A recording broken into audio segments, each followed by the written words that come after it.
If you've ever wanted to add a watermark to only certain parts of a Word document, instead of stamping it across every page, this tutorial is for you. In this video, I'm going to show you exactly how to insert watermarks in specific sections in Word using a simple section-based method. This is super useful for documents like reports, drafts, templates, or client files, where you want different sections to have different markings or only one part of the document to be watermarked.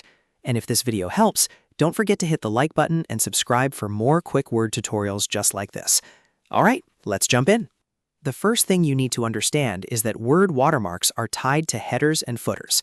That means if you want a watermark to appear only in one section, you need to split your document into sections first.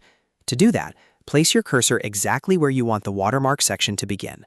Then go to the Layout tab, click Breaks, and choose Next Page under Section Breaks. This creates a new section starting on the next page, which gives you separate control over the header and watermark settings. If you need multiple parts of the document with different watermark behavior, repeat that process wherever another section should begin. Once your sections are set up, scroll to the section where you want the watermark to appear. Now double-click inside the header area of that section. This opens the header editing mode, which is where Word manages watermarks behind the text.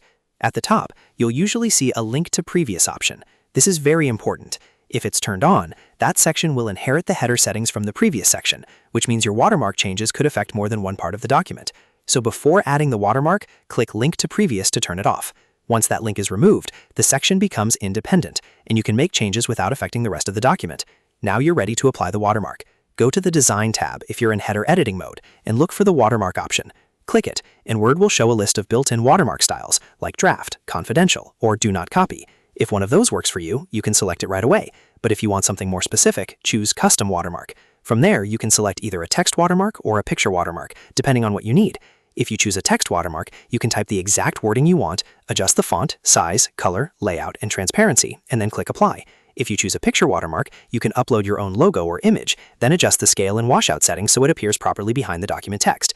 The key here is that because you turned off Link to Previous, the watermark will only apply to that specific section. That means the rest of the document will remain unchanged, which is exactly what you want when working with section-based formatting.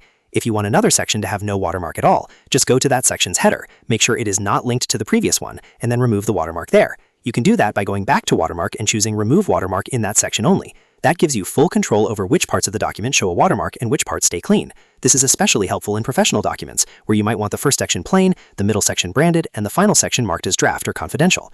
If your watermark doesn't appear exactly where you expect, don't worry, just check three things. First, confirm that you inserted a section break using Next Page. Second, make sure Link to Previous is turned off in the target section. And third, verify that the watermark was added while you were editing the correct header for that section. Those three steps solve most issues people run into. And that's it. You now know how to insert watermarks in specific sections in Word without affecting the entire document. This is a simple but powerful trick that can make your files look more professional and easier to manage. If this tutorial helped you out, please give it a like, subscribe for more Word tips, and leave a comment if you want to see more step-by-step Office tutorials. Thanks for watching, and I'll see you in the next one.